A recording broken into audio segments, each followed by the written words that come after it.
Adrian Montes era do tipo de homem que o mar moldou desde pequeno. Pele curtida pelo sal, mãos rachadas de redes e um silêncio que cabia no ar de Puerto Escondido. Crescera entre histórias de peixes gigantes, faróis que piscavam sozinhos e rumos que mudavam sem aviso. Dizia-se que Adrian ouvia o oceano como se fosse uma língua antiga. Os vizinhos brincavam que ele conversava com as correntes. Por isso, quando voltou da água diferente naquela manhã, ninguém pensou primeiro em desastre, pensaram apenas em mais uma história. Na véspera, ele fizera algo fora do comum.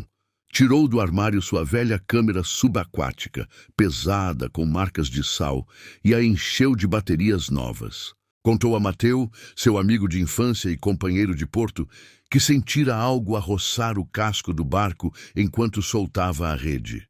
Uma sombra grande demais para ser simples peixe, disse ele, com a voz baixa que sempre usava quando falava do que não entendia.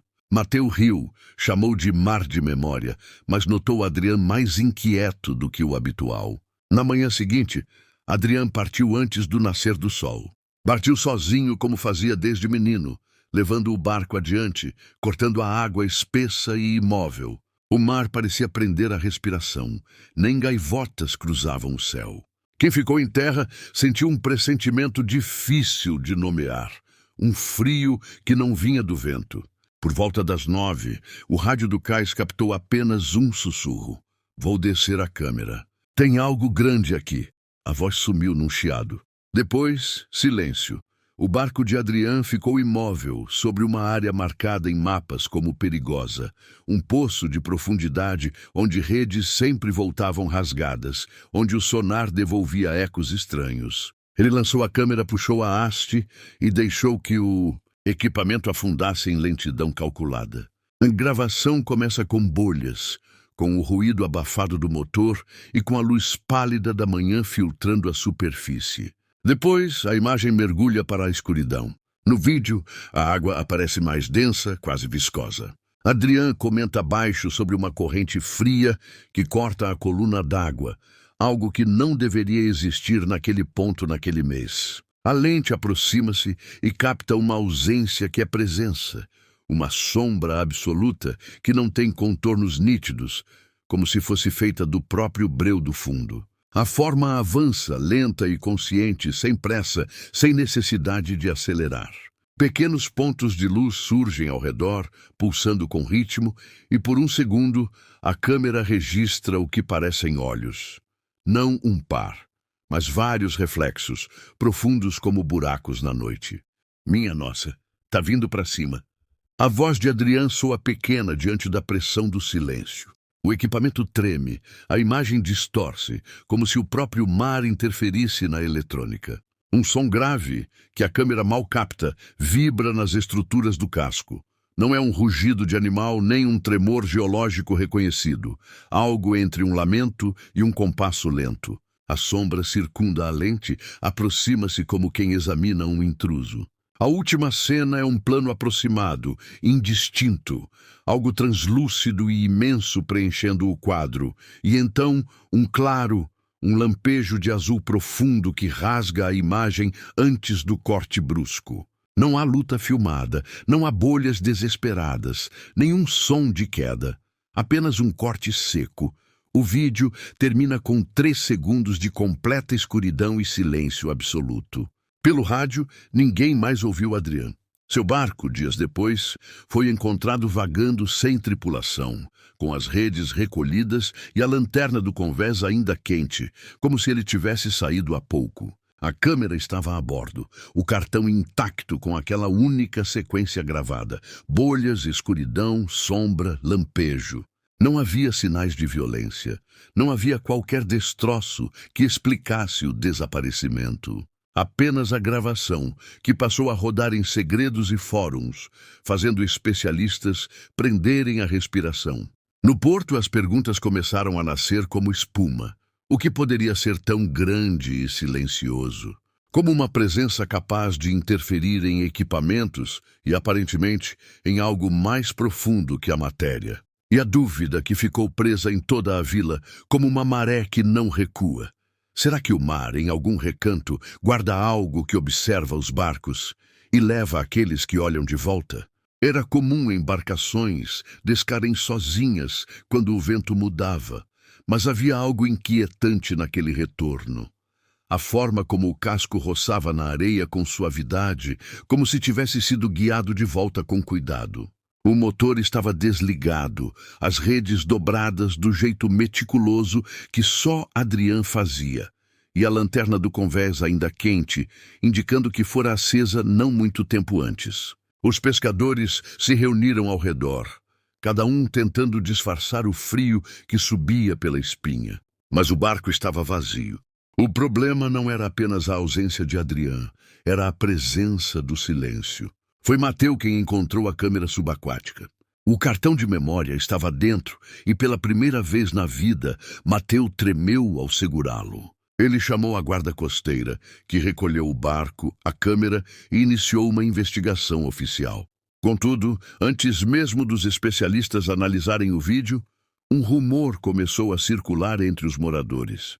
Alguns diziam ter visto luzes estranhas na enseada durante a noite. Outros ouviram um som grave vindo da água, como se o fundo do mar tivesse gemido. Puerto Escondido não era uma vila que se impressionava facilmente, mas naquele dia até o sol parecia hesitar antes de aparecer. Horas depois, reuniram todos na pequena sala da capitania. A sala ficou tão silenciosa que era possível ouvir o tic-tac do relógio enferrujado na parede. Quando as primeiras imagens surgiram, bolhas, água turva, movimento lento, todos prenderam a respiração. Então veio a sombra, a mesma que Adrian descrevera. Uma forma enorme, sem limites claros, que parecia se estender além da lente, quase viva. Não era um peixe, não era um tubarão, não era nenhuma criatura registrada. Era algo mais antigo, mais profundo, como se fosse parte do próprio oceano.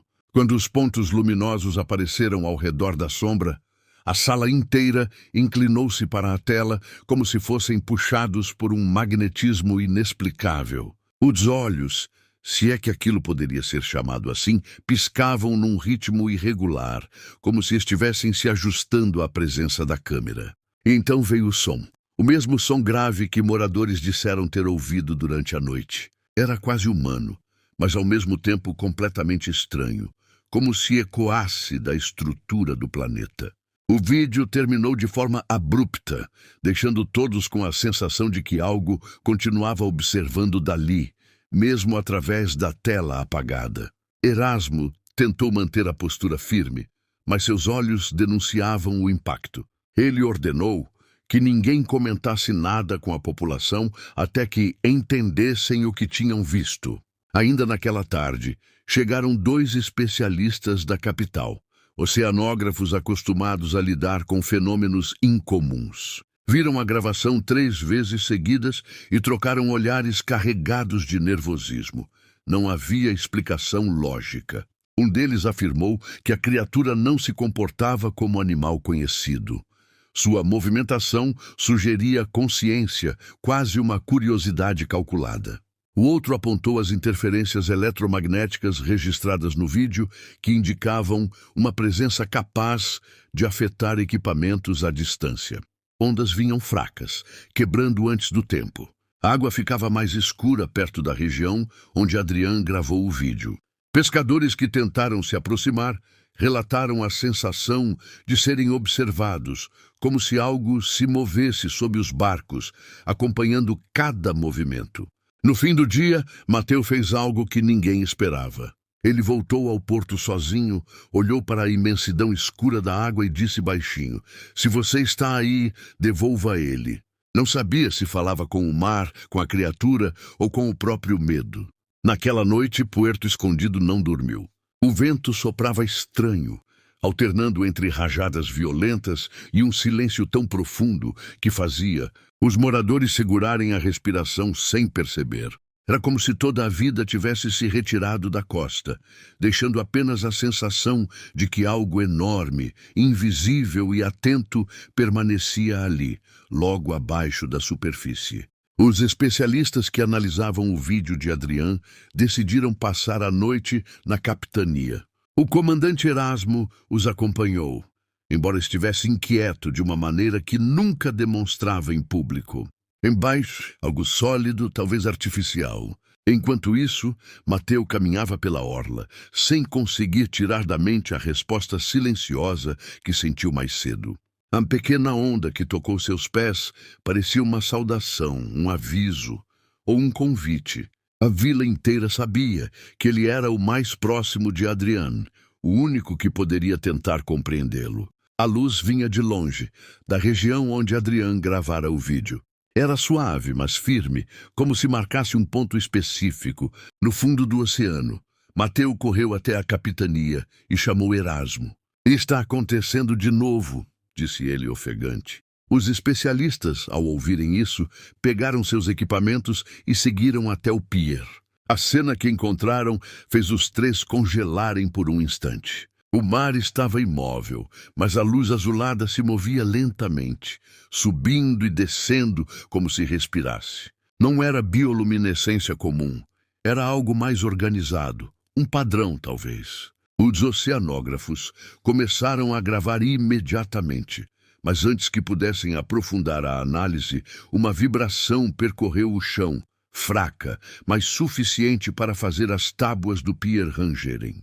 Então o som grave voltou, o mesmo do vídeo. O mesmo que moradores ouviram na noite do desaparecimento de Adrian. Não era um rugido, era uma espécie de chamada, uma frequência que mexia com o estômago, como se fosse feita para ser sentida antes de ser ouvida. A luz aumentou de intensidade, espalhando-se em círculos concêntricos, formando padrões geométricos que nenhum deles reconhecia. Mateu, tomado por uma mistura de medo e fascínio, deu um passo à frente. A cada passo que dava, o mar parecia responder, emitindo novas ondas luminosas, como se reconhecesse sua presença. Os especialistas tentaram impedi-lo, mas Mateu já caminhará para a borda, incapaz de resistir à sensação de que algo, ou alguém, o chamava. De repente, uma grande bolha de ar subiu das profundezas, fazendo a luz vacilar. O som grave transformou-se em um estrondo irregular. Algo enorme estava se movendo lá embaixo, subindo devagar. Os especialistas recuaram, puxando Erasmo junto, mas Mateu permaneceu imóvel, hipnotizado, como se estivesse recebendo uma mensagem silenciosa. Dentro dessa coluna, sombras se contorciam, alternando entre formas orgânicas e contornos angulares quase mecânicos. Era uma fusão impossível das duas coisas, algo que desafia qualquer classificação. Os especialistas gritaram para ele voltar. Erasmo, desesperado, correu para puxá-lo. Mas antes que pudesse alcançá-lo, a coluna de água brilhou intensamente, revelando por um segundo uma silhueta vaga, humana. Era como se alguém, ou algo com forma humana, estivesse dentro daquela estrutura líquida, tentando romper a superfície. Mateu congelou. Então, com um estalo súbito, a coluna desmoronou, espalhando a luz em milhares de partículas que desapareceram tão rápido quanto surgiram. O mar voltou ao silêncio absoluto. Mas todos, absolutamente todos, tiveram a mesma certeza. Aquilo não foi um aviso. Foi um prenúncio. Algo estava vindo à tona. As pessoas evitavam olhar para o mar. E quando saíam, voltavam rapidamente, como se sentissem que estavam sendo observados por algo que se movia sob seus barcos. As crianças não brincavam na praia. Os cães, antes sempre correndo na areia, agora paravam a metros da água rosnando para nada. A vila inteira parecia encolhida. Nenhum deles conseguia explicar como a estrutura se formava, como mantinha aquele formato ou como podia abrigar uma silhueta humana. A única certeza era que o fenômeno não tinha origem natural. Era inteligente, era deliberado. E por algum motivo estava interagindo apenas com Mateu. Mateu estava sentado na varanda, olhando fixamente para o mar. Não piscava, não se movia. Parecia estar ouvindo algo que só ele podia escutar. Quando Erasmo chamou seu nome, ele demorou vários segundos para reagir, como se voltasse de muito longe. "Ele está tentando falar comigo", disse, sem alterar o tom de voz. Aquilo fez o comandante sentir um frio profundo na espinha. Enquanto isso, os especialistas detectaram algo alarmante nos sensores. Uma série de vibrações no fundo do oceano, todas vindas da mesma região onde a luz azulada apareceu. Não eram terremotos, eram pulsações rítmicas como batimentos. Batimentos gigantescos, lentos, profundos, quase como um coração. À noite, a vila foi novamente tomada por um silêncio artificial, denso, pesado. As luzes das casas tremulavam, como se algo interferisse na rede elétrica. Os rádios chiavam com estática. E o mar estava mais escuro do que o normal, como se tivesse engolido a luz do luar. Uma onda, não de água, mas de luz, percorreu toda a linha do horizonte, movendo-se como um arco gigantesco. A vila inteira correu para a praia. Mesmo sem ninguém dizer, todos sabiam. Algo estava prestes a emergir novamente. Mateu foi o primeiro a chegar, não corria. Caminhava como alguém que já sabia o que iria encontrar. Quando seus pés tocaram a areia úmida, o mar reagiu. Uma sequência rápida de luzes azuladas se espalhou, formando um caminho luminoso que levava diretamente ao ponto onde a superfície começava a borbulhar. As bolhas ficaram maiores, mais rápidas. O som não parecia vir do mar, parecia vir de dentro da mente. Então, aconteceu. Era uma fusão dos dois, pulsando, respirando, emitindo luz própria. Linhas geométricas percorriam sua superfície como circuitos biológicos. E entre essas linhas, formas orgânicas se moviam, como músculos ou tentáculos internos. Era impossível dizer se aquilo era uma criatura ou uma máquina, ou se era algo que existia muito antes da diferença entre uma coisa e outra. Mateu avançou, mesmo com Erasmo gritando para que parasse. A estrutura pareceu reconhecê-lo. A luz azulada se concentrou numa área específica e uma abertura começou a se formar, como um olho gigante se abrindo no meio da massa. E dentro desse olho, algo se revelou. Uma figura humana, parcialmente formada, parcialmente dissolvida, como se tivesse sido reconstruída de maneira incompleta, ou ainda estivesse sendo moldada. Era Adrien Tou, o que restava dele. Mateu caiu de joelhos. A figura moveu a cabeça lentamente, como se estivesse tentando lembrar como se faz. Os especialistas gritaram para filmar tudo. Moradores choravam, outros fugiam. Era muito, muito além do que qualquer ser humano deveria testemunhar. Então o olho colossal se fechou. A estrutura começou a pulsar, emitindo um brilho tão forte que iluminou toda a praia. Erasmo puxou Mateu para trás, e dessa vez Mateu deixou. A luz atingiu o máximo, e com um estrondo surdo, tudo desapareceu. A estrutura, as luzes, as vibrações. O mar voltou ao normal, como se nada tivesse acontecido. Mas naquela manhã, quando a maré baixou, encontraram algo na areia, perfeitamente desenhado fresco, como se tivesse sido gravado por uma mão gigantesca.